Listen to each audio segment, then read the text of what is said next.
அனைவருக்கும் வணக்கம்.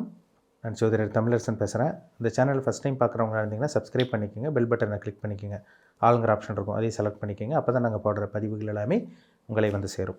இன்றைக்கி நம்ம இந்த வீடியோவில் பார்க்க போகிற தலைப்பு, நம்ம எதை பற்றி பார்க்க போகிறோம்னா பூரட்டாதி நட்சத்திரத்தை பற்றி பார்க்க போகிறோம். பூரட்டாதி நட்சத்திரம் வந்து பார்த்திங்கன்னா 2 ராசிக்கு வருங்க. அதாவது கும்பராசிக்கும் பூரட்டாதி நட்சத்திரம் வரும், மீனராசிக்கு வந்துடும். பூரட்டாதி 1ஆம் பாதம் கும்பராசியில் இருக்கும். 2, 3, 4 பாதங்கள் வந்து பார்த்திங்கன்னா உங்களுக்கு மீனராசிக்கு வந்துடும். பொதுவாகவே பூரட்டாதி நட்சத்திரக்காரங்க பாருங்கள், அது கும்பராசியாக இருந்தாலும் சரி, மீனராசியாக இருந்தாலும் சரி, நல்ல குணம் அவங்களுக்கு இருக்கும். ஆன்மீக சிந்தனை கொண்டவங்களாக இருப்பாங்க. நல்ல மனசு நல்ல உள்ளம் கொண்டவங்களாக தான் இருப்பாங்க இந்த நட்சத்திரக்காரங்க. ஏன்னா அது குருவோட நட்சத்திரம். உலகத்தையே அறிஞ்சவங்களாக இருப்பாங்க. இறக்க குணம் அவங்களுக்கு அதிகமாக இருக்கும். பாசத்துக்கு கட்டுப்பட்டவங்களாக இருப்பாங்க. அடுத்தவங்க மேலே பாசம் வச்சுட்டாங்கன்னா விடவே மாட்டாங்க. அந்த மாதிரி ஒரு நட்சத்திரம் தான் பூரட்டாதி நட்சத்திரக்காரங்க. நிறைய நண்பர்கள் வச்சுருப்பாங்க. ஆன்மீக சிந்தனை, அடிக்கடி ட்ராவல் பண்ணுறது, எல்லோரும் நல்லா இருக்கணும், நம்மளும் நல்லா இருக்கணும்னு நினைக்கிறவங்க தான் இந்த நட்சத்திரக்காரங்க. இது ஒரு நல்ல ஒரு நட்சத்திரம் அது. சரிங்களா? கொஞ்சம் சாஃப்ட் நேச்சர்னு சொல்லலாம். கொஞ்சம் எதாக இருந்தாலும் பொறுமையாக இருந்தால், அமைதியாக இருந்தது காரியத்தை சாதிப்பாங்க இந்த நட்சத்திரக்காரங்க. பொறுமைசாலின்னு சொல்லலாம். தேவையில்லாமல் அவசரப்பட மாட்டாங்க, தேவையில்லாமல் முன்கோபம் வராது. அப்படி கோபம் வந்தாலும் அடுத்த நிமிஷமே இவங்க மாறிட்டு போயிடுவாங்க. அந்த மாதிரி ஒரு நட்சத்திரம் பூரட்டாதி நட்சத்திரக்காரங்க. நல்ல ஒரு நட்சத்திரங்க அது. பிறக்கும்போது குரு தசையில் தான் பிறந்திருப்பாங்க. குரு தசை முடிஞ்சு 2ஆவது வரக்கூடிய வந்து பார்த்திங்கன்னா சனி தசை நடந்திருக்கும் அவங்களுக்கு. இப்போ 3ஆவது வந்து பார்த்திங்கன்னா புதன் தசை 17 வருஷம். அந்த புதன் தசை எப்படி இருக்குன்னு பார்க்கலாம். ஒரு சில பேருக்கு நடந்துகிட்டு இருக்கலாம் புதன் தசை, இல்லை இனிமேல் வரலாம். ஏன்னா 30 வயசுக்கு மேலே தான் புதன் தசை வரும். ஒரு சில பேர் சின்ன வயசுலேயே வந்துடும். ஏன்னா நீங்கள் 1ஆம் பாதத்தில் பிறந்தீங்களா, 2ஆம் பாதமாக, 3ஆம் பாதமாக, 4ஆம் பாதத்தில் பிறந்தீங்களா, அதுக்கு தகுந்த மாதிரி பலன்கள் மாறுபடும்.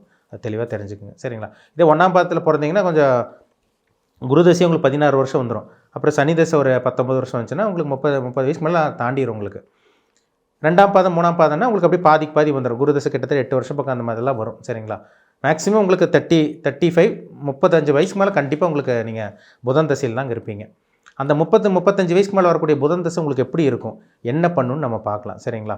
ஏன்னா புதன்கிறது வியாபாரத்துக்கு உண்டான கிரகம், புத்திக்கு உண்டான கிரகம், அறிவுக்கு உண்டான கிரகம், புத்தி கூர்மைக்கு உண்டான கிரகம் தான் புதன்.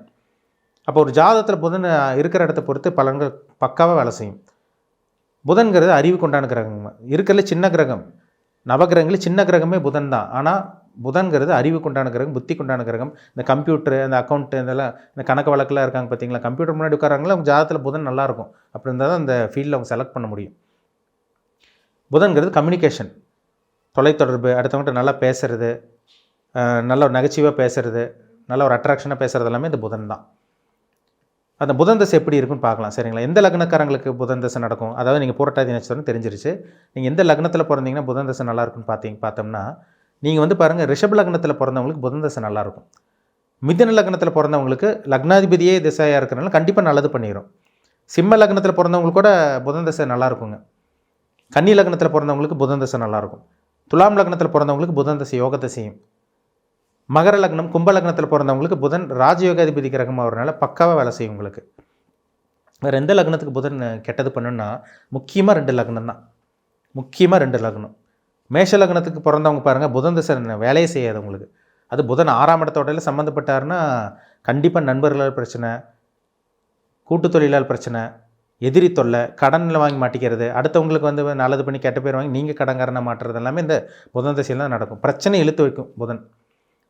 நீங்கள் மேஷ லக்னமாக இருந்தீங்கன்னா புதன் தசை உங்களுக்கு வேலை செய்யாது, தேவையில்லாத பிரச்சனை கொடுத்துருங்க. விருச்சிக லக்னமாக இருக்கிறவங்களுக்கு வந்து பார்த்திங்கன்னா புதன் வந்து 8ஆம் அதிபதியாக போயிடுவார். வம்பு வழக்கு பிரச்சனை, அசிங்கமானம், சொந்தக்காரங்கனாலே பிரச்சனை. ஏன் ஒரு சில பேர் தாய்மாமனாலே பிரச்சனை வருது விருச்சிக லக்னத்தில் பிறந்தவங்களுக்கு, புதன் 8ஆம் அதிபதியாக வரனால. வம்பு வழக்கு பிரச்சனை, அசிங்கமானப்படுறது, வெளிநாட்டில் போய் துன்பத்தை அனுபவிக்கிறது, வெளியூரில் போய் பிரச்சனையில் மாட்டிக்கிறது, இதெல்லாமே இந்த புதன் தசையில் தான் நடக்கும் உங்களுக்கு. ஏன்னா புதன் வந்து 8ஆம் அதிபதி 11ஆம் அதிபதி வந்துடுவார். அவர் 8ஆம் இடத்துல இருக்கிறோட 11ஆம் இடத்துல இருந்தால் கூட பரவாயில்ல. ஆனால் 8ஆம் இடத்து சம்மந்தப்பட்டார்னா அந்த 18 வருஷம் புதன் தசை வேஸ்ட்டு தான். சாரி, உங்களுக்கு 17 வருஷம் புதன் தசை உங்களை ஒரு வழி பண்ணிடும் உங்களை கண்டிப்பாக. எப்படி இருக்குன்னு பாருங்கள், புதன் உங்கள் ஜாதகத்தில் எப்படி இருக்குன்னு பாருங்கள். தனுசு லக்னத்தில் பிறந்தவங்களுக்கு கூட புதன் 7ஆம் இடத்துல இல்லாமல் மற்ற இடத்துல இருந்தால் கூட நல்லது பண்ணும். மீன லக்னத்தில் பிறந்தவங்களுக்கு வந்து பாருங்கள், புதன் 7ஆம் இடத்துல இருக்கக்கூடாது. பாதகாதிபதி பாதகஸ்தானத்தில் இருந்தால் பாதகத்தை பண்ணிடுவார், திருமண வாழ்க்கைக்கு எடுத்துருவார். அப்போது தனுசு மீன லக்னத்தில் பிறந்தவங்களுக்கு புதன் மறைமுகமாக கெட்டு போச்சுன்னா அந்த புதன் தசை யோகத்தை செஞ்சிடும் கண்டிப்பாக. அப்போ புதன் உங்கள் ஜாதகத்தில் குறிப்பிட்ட இடத்துல நல்ல ஒரு இடத்துல இருக்காரான்னு பாருங்கள். புதன் 1ஆம் இடத்துல இருந்தால் நல்ல நகைச்சுவை பிரியராக இருப்பாங்க, நல்ல கலகலன்னு இருப்பாங்க, இளமையான தோற்றம் கொண்டவங்களாக இருப்பாங்க. 2ல் புதன் இருந்தால் நல்லா பேசுவாங்க, வாய் பேசுவாங்க, நல்ல ஒரு கலகலன்னு இருப்பாங்க, சொன்ன பேச்சு காப்பாற்றுவாங்க. அதான் வாக்குப்பளிதம் மூலம்னு சொல்கிறாங்கல்ல, 2ல் புதன் இருக்கவங்க தான். 3ஆம் இடத்துல புதன் இருந்தால் கையெழுத்து நல்லாயிருக்கும், நல்லா அழகாக பேசுவாங்க, அடுத்தவங்கள்ட்ட நல்லா கம்யூனிகேஷன் பண்ணுவாங்க, பேச்சு ஒரு இனிமையாக இருக்கும் அவங்களுக்கு. 4ஆம் இடத்துல புதன் இருக்கவங்களுக்கு நல்ல கல்விமானாக இருப்பாங்க. 4ல் புதன் இருக்கவங்க பாருங்கள் அப்படியே படித்தவங்களாக தான் இருப்பாங்க. பாவகிரக சம்மந்தப்படக்கூடாது. 5ஆம் இடத்துல புதன் இருக்கலாம், அதுவும் ஒரு நல்ல ஒரு அமைப்பு தான். 6ஆம் இடத்துல கூட புதன் மறையலாம், அது கூட உங்களுக்கு ஒரு நல்ல ஒரு அமைப்பாக கொடுத்துருவாங்க. 7ஆம் இடத்துல புதன் இருக்கலாங்க. 7ஆம் இடத்துல புதன் இருந்தால் திருமண வாழ்க்கை நல்லாயிருக்கும், வாழ்க்கை துணை படித்தவங்களாக இருப்பாங்க, புத்திசாலியாக தந்திரம் தெரிஞ்சவங்களாம், நல்ல ஒரு புத்திசாலியாக நல்ல டெக்னிக்கல் மைண்ட் கொண்டவங்களாக தான் இருப்பாங்க. நண்பர்கள் 7ஆம் இடத்துல புதன் இருக்கவங்களுக்கு பாருங்கள் நிறைய ஃப்ரெண்ட்ஷிப் இருக்கும். 8ஆம் இடத்துல புதன் மறைஞ்சால் கூட பரவாயில்ல தான், வெளிநாட்டு மூலமாக சம்பாதிக்கிறது, ஷேர் மார்க்கெட்டில் சம்பாதிக்கிறதுலாம் அந்த 8ல் இருக்க புதன் சில விஷயங்களை ஏற்படுத்தி கொடுக்கும். ஆனால் பாவகிரகத்தோடு சேரக்கூடாது. 9ஆம் இடத்துல புதன் இருக்கிறது நல்ல ஒரு அமைப்புங்க, அது உங்களுக்கு ஒரு நல்ல விஷயங்கள் கொடுக்கும், அதிர்ஷ்டத்தை கொடுக்கும், நல்ல கல்வி கொடுக்கும், வெளிநாட்டு பிரயாணம், வெளிநாடு போய் படிக்கிறது, அடுத்த கட்டத்துக்கு படிக்கிறது, டபுள் டிகிரி படிக்கிறதெல்லாம் அந்த 9ல் இருக்க புதன் கொடுக்கும். 10ல் குரு இருந்தால் வியாபாரம் தெரிஞ்சு வச்சுருப்பாங்க, கொடுக்கல் வாங்கல் பிஸ்னஸ்ஸு, இந்த ட்ரேடிங் ஏஜென்சி மார்க்கெட்டிங் எல்லாம் பண்ணுறாங்க பார்த்தீங்களா, 10ல் புதன் சம்மந்தப்பட்டிருக்கும். கொடுக்கல் வாங்கல் பிஸ்னஸ் பண்ணிகிட்டு இருப்பாங்க. 10ல் புதன் இருக்கவங்க தொழிலில் கொடி கட்டி பறப்பாங்க அந்த புதன் தசை நடந்துச்சுன்னா. நான் சொன்ன லக்னங்களுக்கு மட்டும். மீன லக்னத்தில் பிறந்தவங்களுக்கு, தனுசு லக்னத்தில் பிறந்தவங்களுக்கு கூட நல்லது பண்ணும்.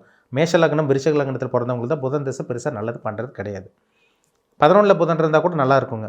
எந்த லக்னமாக இருந்தாலும் 11ல் புதன் இருந்தால் கூட அதை உங்களுக்கு வந்து பார்த்திங்கன்னா மேஷ லக்னம் இல்லை வந்து விருச்சிக லக்னத்துக்கு கூட புதன் 11ல் இருந்தால் கூட பரவாயில்ல தான். ஆனால் 8ஆம் இடம் சம்மந்தப்பட்டுறக்கூடாது, அது ரொம்ப முக்கியம். புதன் 11ல் இருந்தால் கூட நல்ல விஷயங்கள் கொடுக்கும். 12ல் புதன் இருந்தால் வெளிநாட்டு பிரயாணம், வெளிநாட்டு கல்வி, நல்ல தூக்கம், நல்ல ஒரு உறக்கம், நல்ல ஒரு அதிர்ஷ்டம் கிடைக்கிறது, நல்ல ஒரு இன்வெஸ்ட்மெண்ட் பண்ணுறது, முதலீடு போடுறது, ஒரு கிரவுண்டில் எம்டி கிரவுண்டில் போய் இன்வெஸ்ட்மெண்ட் பண்ணி அதுக்கப்புறம் அவங்க பார்த்திங்கன்னா கொஞ்சம் வருஷம் கழிச்சு வீடு கட்டுவாங்க. இதெல்லாம் பாருங்கள் 12ல் புதன் சம்மந்தப்பட்டிருக்கு அவங்களுக்கு. இதெல்லாம் பாருங்கள், இதெல்லாம் ரொம்ப முக்கியம். புதன் வந்து ஒரு முக்கியமான பிளானட், சின்ன கிரகம், பூமியோட இருக்கல சின்ன கிரகம் தான், ஆனால் நிறைய வேலை பண்ணிட்டு போயிடும்.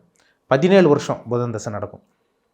35 வயசுக்கு மேலே தாங்க உங்களுக்கு புதன் தசை வரும். ஒரு சில பேர் சின்ன வயசுலேயே வரலாம், அது நட்சத்திர பாதம் பொறுத்து. நீங்கள் என்ன ராசி ஃபஸ்ட்டு, கும்பமா இல்லை மீனமா, என்ன நட்சத்திர பாதம், 1ஆம் பாதமா, 2ஆம் பாதமா, 3ஆம் பாதமா, 4ஆம் பாதமா, அதுக்கு தகுந்த மாதிரி தான் பலன்கள் மாறுபடும். சரிங்களா? உங்கள் தனிப்பட்ட ஜாதகம் பாருங்கள், நீங்கள் என்ன லக்னத்தில் பிறந்திருக்கீங்க, புதன் உங்களுக்கு எந்த வயசில் உங்களுக்கு வருது, இப்போ உங்கள் வயசு என்ன, இல்லை இப்போ உங்களுக்கு புதன் தசை ரன்னிங்கில் இருக்கா, போயிட்டுருக்கா, இனி என்ன பண்ணணும் என்ன பண்ணக்கூடாது, இது எல்லாமே உங்கள் தனிப்பட்ட ஜாதகத்தை பார்த்தா உங்களால் தெளிவாக தெரிஞ்சுக்க முடியும். நீங்கள் உங்களால் அடுத்த கட்டத்துக்கு போக முடியும். இதுதான் நடக்கும்போது இப்படி தான் இருக்குன்னு தெரிஞ்சுக்கிட்டிங்கன்னா உங்களால் ஈஸியாக அடுத்து ட்ராவல் பண்ண முடியும். அடுத்த கட்டத்துக்கு உங்கள் லைஃப் பார்த்து நீங்கள் போயிட்டே இருக்கலாம். சரிங்களா? புதன் எங்கே இருக்காருன்னு பாருங்கள், செக் பண்ணிக்கோங்க, ரொம்ப ரொம்ப முக்கியம். சரிங்களா? மீண்டும் அடுத்த பதிவில் சந்திக்கும் வரை உங்களிடமிருந்து விடைபெறுவது உங்கள் ஜோதிடர் தமிழரசன். இந்த சேனல் பிடிச்சிருந்தா உங்கள் நண்பருக்கு உறவினருக்கு ஷேர் பண்ணுங்கள், லைக் பண்ணுங்கள், சப்ஸ்கிரைப் பண்ணுங்கள், பெல் பட்டனை கிளிக் பண்ணிக்கோங்க, ஆல்கிற ஆப்ஷன் இருக்கும், அதையும் செலக்ட் பண்ணிக்கோங்க. அப்போ தான் நாங்கள் போடுற பதிவுகள் எல்லாமே உங்களை வந்து சேரும். நன்றி, வணக்கம்.